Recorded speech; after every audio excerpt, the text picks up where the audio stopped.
Une arme de dissuasion. Voilà comment est généralement présentée la bombe atomique.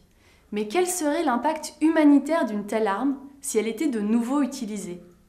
C'était le sujet du colloque organisé lundi au Sénat par 2 sénateurs français et l'Observatoire des armes. ONG, médecins, avocats, des experts s'étaient réunis pour aborder cette problématique. Cette démarche s'inscrit dans une campagne internationale, semblable à celle contre les mines antipersonnelles ou les bombes à sous-munitions. Dans la continuité de la conférence d'Oslo de mars 2013, le but était de replacer l'humain et les victimes au cœur du débat. On a oublié les conséquences que pourrait avoir une explosion nucléaire dans nos pays. C'est difficile d'en parler. Ce sont des armes, et non pas seulement des symboles de prestige ou de pouvoir. Ce sont des armes qui ont des effets. Des effets dévastateurs sur l'environnement et les populations. Face à un tel désastre, que pourrait faire une association humanitaire comme la Croix-Rouge française?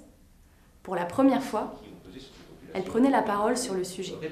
Pour ce qui concerne le risque nucléaire militaire, nous n'avons aucun plan spécifique. La réponse elle est claire. Et pourquoi? 2 raisons. Premièrement, parce que dans les temps de grandes catastrophes, quelles qu'elles soient, les premiers secours, en général, sont les secours locaux. Ces capacités médicales, qui sont celles qui portent secours, en général, lorsque nous intervenons sur des grandes catastrophes, seraient elles-mêmes anéanties.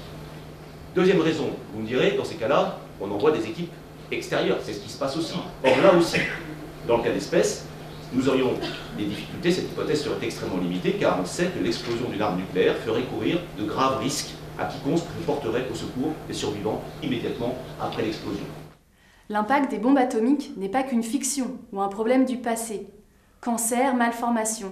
Les essais nucléaires ont encore un gros impact sur les populations.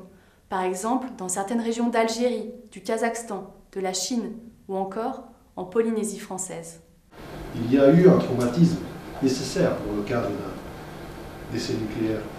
Et si effectivement, dans le cadre de cette démarche de résilience, celle-ci peut servir d'appui à une cause supérieure qui est celle justement de parvenir à une interdiction, ou en tout cas à un dialogue et un processus diplomatique qui conduisent à réduire, et je l'espère un jour peut-être interdire l'usage des armes nucléaires, alors toutes ces personnes qui sont décédées au nom de la bombe, au nom des bombes, ces décès ne vont pas servir à rien.